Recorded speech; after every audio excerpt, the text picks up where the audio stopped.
Welcome to the Frank Forum podcast. My name is Frank Filocomo. I am the founder and editor of thefrankforum.com. And today I'm joined by my good friend, Troy M. Olson. He's the Sergeant at Arms of the New York Young Republican Club, co-author of The Emerging Populist Majority, and I'm told also a contributor at thefrankforum.com, a site that you may have heard of. I have heard of. I think I'm your top contributor. When did you start writing for my site, Troy?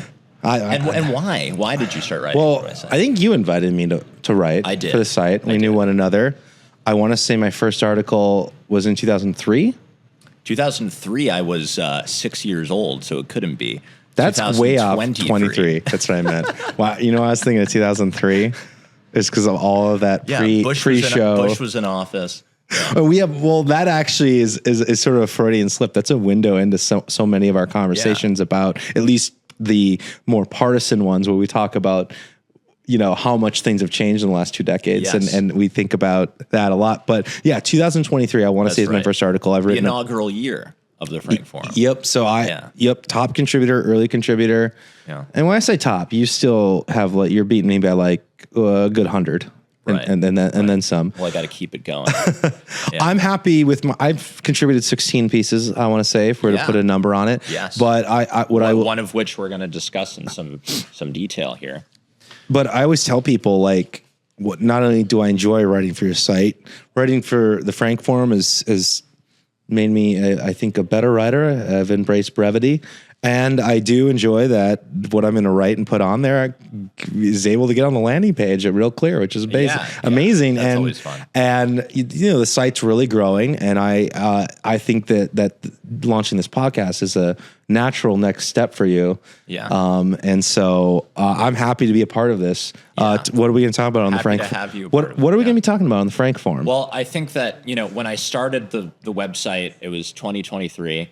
And it was right around the time that, under the Biden administration, his Surgeon General, Dr. Vivek Murthy, released a very consequential advisory report declaring a loneliness epidemic. And I remember at the time, and Troy, I don't know if you remember this, but basically everyone knew this one part of the advisory report, which was that being lonely or feelings of loneliness are akin to smoking 15 cigarettes a day.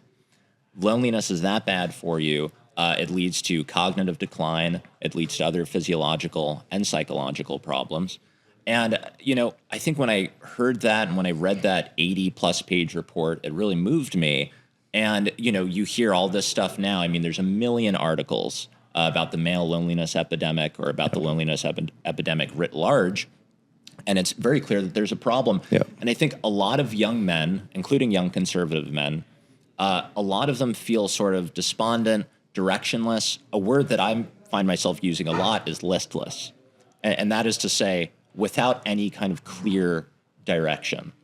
And so the purpose of the website is not to inundate readers with long-form essays. Right. We can get that, at other places. People can get that at my Substack. You could get that at Troy's Substack. You can get This is really supposed to be, more than anything, actually. Yes, it's descriptive, as in we want to tell people what the problem is, and we want to talk about the diagnosis, but it's also prescriptive. Yeah. And that part of what I want to do is go out there, experience community, experience being in communion, with your neighbors, with your fellow countrymen, and use that as a sort of kind of medication for our current societal malady of atomization. And boy, do we need it. You can see the effects of it all over the place. And I'm really excited about this backdrop. I fought for it. I know. Why don't you, I think that's kind of a cool thing to talk about. Why this backdrop? What does it elicit in you? It reminds me of growing up, especially 4th of July, summers, and walking past. It would have been my grandfather's younger sister, who had this great classic looking house at the edge of town. Kind of on your way out on a county road. Yeah. And it had a front porch like this. And on the website, you have a link to Front Porch Republic. Yeah. And my recommended reading. Yep. Thank you for looking at this. Absolutely. And I've read a few articles on there. And I'm like, well, I think so many of the civic oriented and communitarian themes and culture that you discuss and I contribute to the site, I think can be, and what we're going to try to do here can be summed up by, even though we're not literally on the set we hope to build, but two guys on, two people on some chairs, talking about the country, talking about the community and talking and being social. Yeah. Not being isolated. Well, part of the reason, and not doing it on Zoom. Well, that's exactly it. I mean, part of the reason, maybe the reason I started this was because there are too many people in one chair. Yeah. And so introducing the second chair, I think that's a lost art conversation. Yeah. And you were talking about this idea of, the small town community and everything. And I was reminded by an article that recently went up on the site by David Churchill Barrow, first-time contributor. And this description of his town in New England is beautiful. And I'm just going to read it very briefly. He says, "It was a crops farm upon a few dozen acres of upland surrounded by swamp." And then he goes, "Yes, I am a genuine swamp Yankee.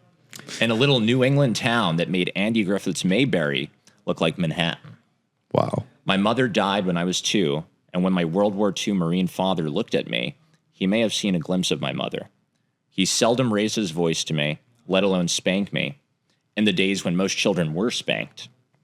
When I was 12, he built a little cabin in the woods behind our house for me and my friends so I could grow up carefree."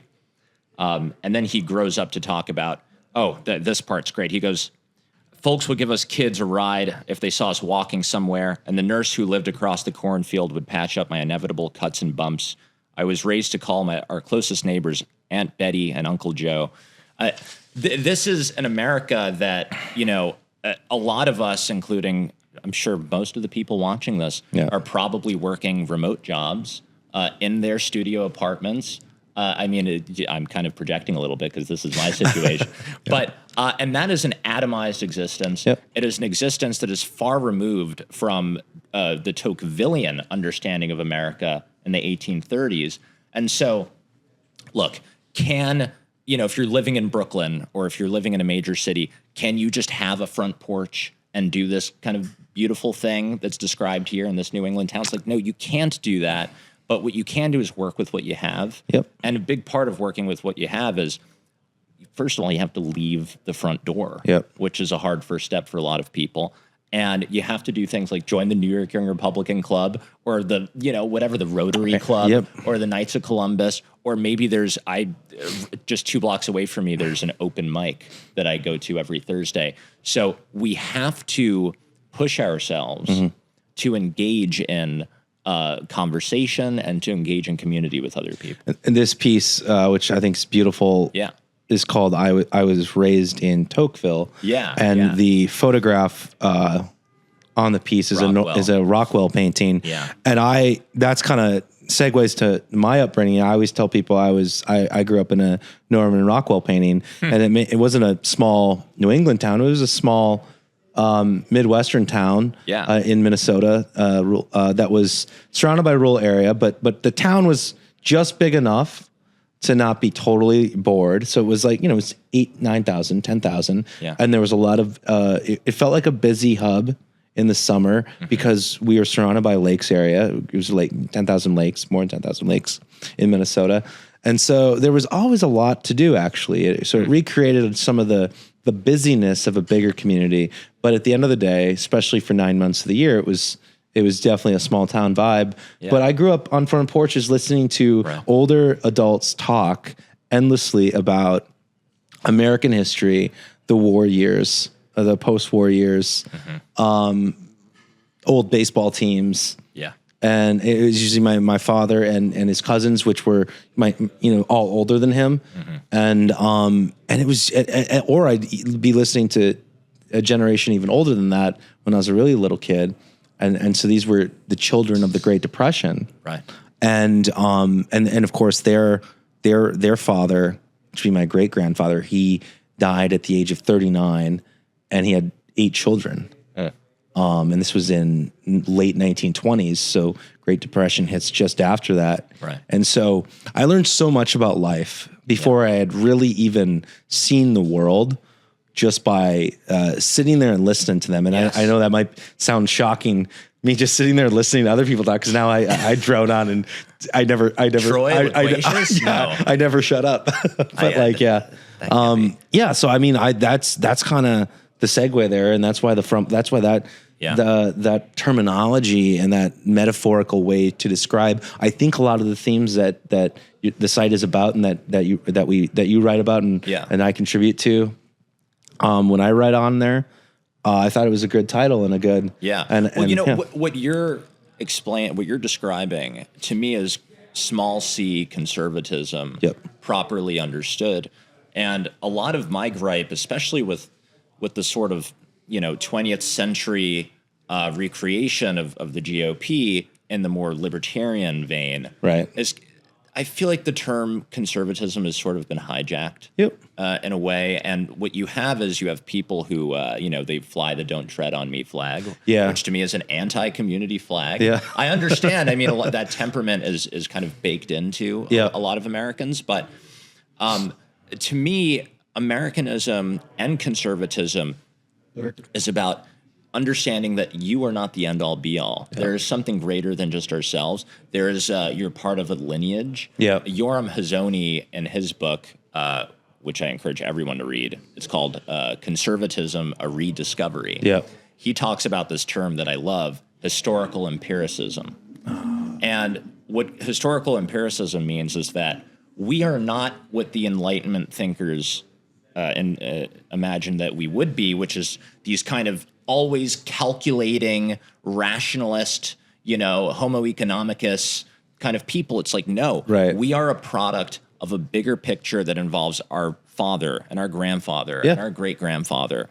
And all of those trials and tribulations throughout the ages, that's what governs us. It's not pure on, real-time calculations that govern us. It's listening to your grandfather's stories and all these things. So part of my sort of crusade, so to speak, has been talking to these more libertarian-oriented people and saying, listen, I understand the proclivity to, my gun and my property and all of that I agree with too. But there also has to be a temperament in conservatives to say that while all of these amendments are super important and while individual autonomy is super important, there also has to be an emphasis on what the late sociologist Amitai Etzioni called communitarianism. And I'll just say very briefly that I've said this word in front of some of my libertarian colleagues, former colleagues, and they've said, I don't know, you're sounding kind of like a communist. And I say to them, no. And that's the knee jerk. Here's the difference, right? Communism is top-down state coercion. That's what it is. There is no freedom of the individual in communism. What this is it's a balance. It's a balance between individual liberties and autonomy, but also order and belonging in a community. Does that? Are you understanding what I'm getting at? It's absolutely critical because, and this is why I always, if you look at any mention of an ism in my ex bio or any of those bios, I use the word Americanism.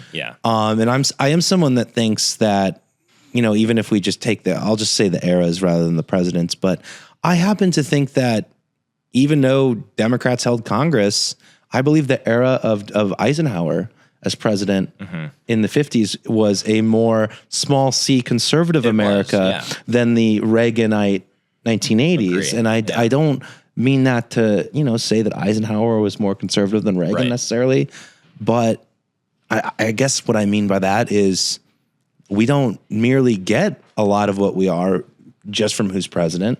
That marks the story and gives us a reference point. Like who won the World Series that year? And we're intensely political country, and we debate these issues for decades, really.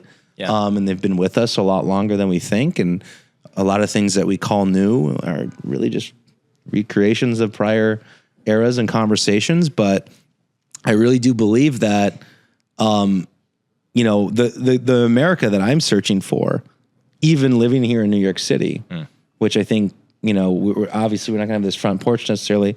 The local zoning laws would not agree with that. Right. Yeah. I mean, but what we do need to recreate it in the space that we do inhabit. And I actually think what drives a lot of, for anyone who has that knee-jerk reaction, what I'd say to them is, hey, you and I both share a dislike of this lurch to socialism, right? And radical, basically communists saying there shouldn't be private property. You basically have a mayor of New York City, the greatest city in America, saying these things. And are you not feeling the warmth? I am not feeling the warmth of collectivism, but I am feeling the warmth of offering the people that fall for that a real choice, rather than something that I know and history says won't work for them.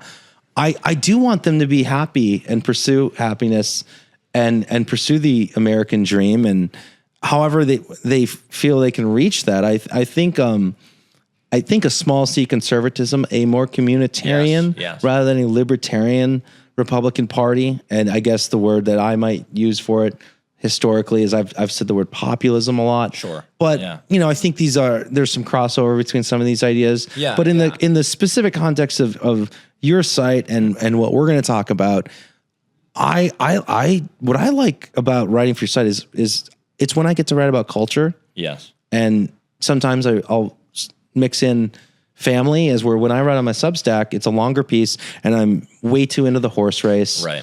I'm the guy that predicted the 24 election 312. So I'm diving into that strength, or, here's what I think where we're sitting and here's where we're at. Maybe I'm talking about public policy. Well, presidents will come and go, but our families will live on. Yeah. I got a lot more joy technically out of writing this piece here than most other pieces I write. And so, that's what I like about, and that's why, like, when you reached out to me and said, I'd like to enter a podcast portion to the site, and I said, well, I've got an idea for you. Well, I think there's a need for it, and honestly, I mean, you mentioned Mayor Mamdani, who I did not vote for, but the reason I strongly believe that the reason people voted for Mamdani, the reason people in large numbers voted for Bernie Sanders during the primaries, and the reason people voted in some cases thrice for Donald Trump, I think is because there is a collective yearning for a sense of belonging in America. Tim Carney wrote a book that I reference a lot. It's called Alienated America. Yeah. And what he found is that a lot of Americans, especially in the states that Trump won big, in the flyover states or the Rust Belt, they felt a sort of despondency, like the elites are more concerned about free trade or sort of global projects than about them. And so they voted for something different. And so Mamdani, in a weird way, although I think he's a negative manifestation of this, is a bull in the china shop. In the same way that Donald Trump is a bull in the china shop. And all of this, again, I think is a projection of this sort of, there's something not fulfilled about how a lot of people, especially young people in America, are living their lives today. It's like being an individual in an apartment ordering DoorDash and watching the Kardashians or whatever on Netflix is just not a very fulfilling existence. And so if people could take the conservatism, small c conservatism that we're talking about, which is a return to tradition, a return to Tocqueville, a return to knowing who the hell our neighbors are. I think that is the prescription. I agree. For America going another 250 years. Absolutely.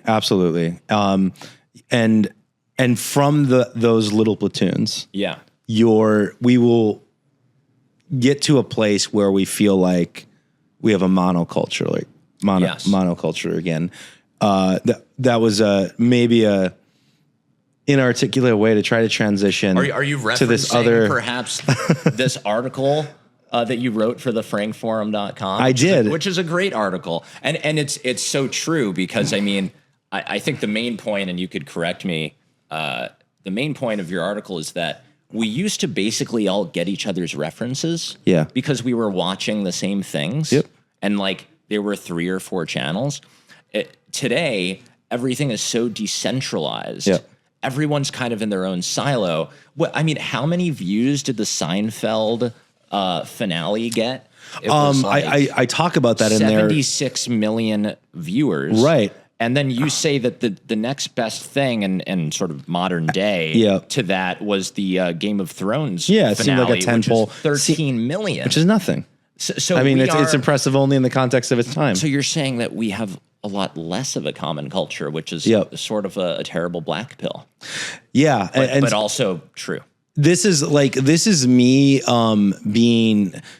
I try to be optimistic, but yeah, this is probably one of the pieces that, I don't know if it's even a black pill. There were 2 things It's going. A reality pill. Yeah, it was. There were 2 things going on that had just happened, and for different generations, that I used as the jumping off point to write the final days of the American monoculture.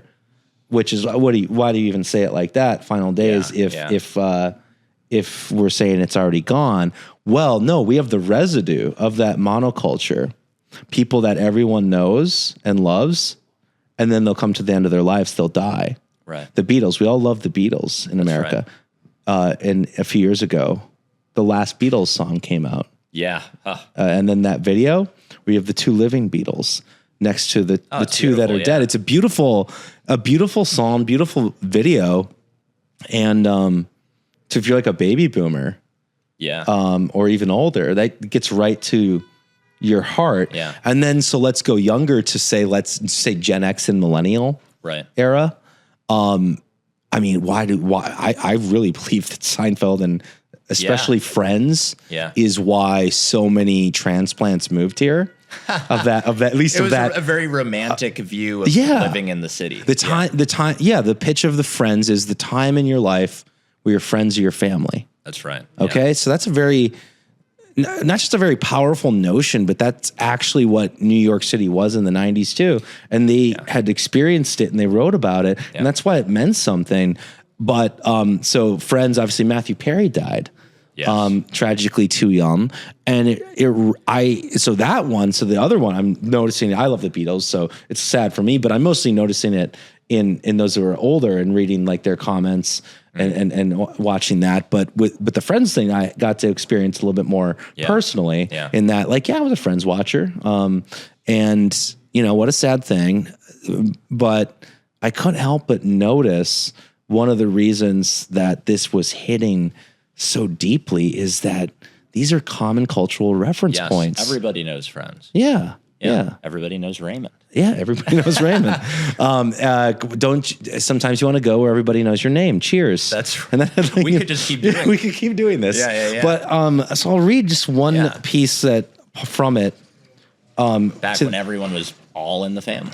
Yeah, so I went through all of that, and I talked about that as the window into it, and then I'll end with how it ends, and please read these and others on the Frank Forum, and you can find the Frank Forum at frankforum.com, right? Thefrankforum.com. Yeah. So the American monoculture, which I bolded at the end, could it be any more dead? Right. That was me. Which you have to say in the right affect. Could it be any more dead? Right. So that's me doing a Chandler Bing. And I went on, perhaps this deep down is what we're mourning every time the last vestiges of a common people and culture slip away. And setting aside that analysis, it appears even more certain that this is what we're trying to find again as this century begins to come into shape and form. A post-American world need not be a post-American country, culture, and people too. Right. So I end actually with a glint of hope and optimism. Which is a kind of through line on my website. Yeah. It is not, Doomer City. Right. And I think, but, the whole article is so true. And, you see someone with a Pink Floyd t-shirt and you go, oh, yeah, we all know Pink Floyd. Or you see a Nirvana, Nevermind, and you go, oh, yeah, we all know what that is. Or we all know Friends and Seinfeld. Yeah. But in the last 10 years, is there a band that we all listen to and go crazy for? It's like, not really. But the unfortunate reality is that you can't fabricate that back into existence. No. And so the best thing to do, and this is where, some of these cultural renewal conversations hit a wall. Yeah. You can't will this into existence. The only thing that you have control over is your life. Yep. And what you can do to give it meaning. And so I think we could probably get more into that in following episodes. I think so too. Thank you for joining us, and we'll see you next time.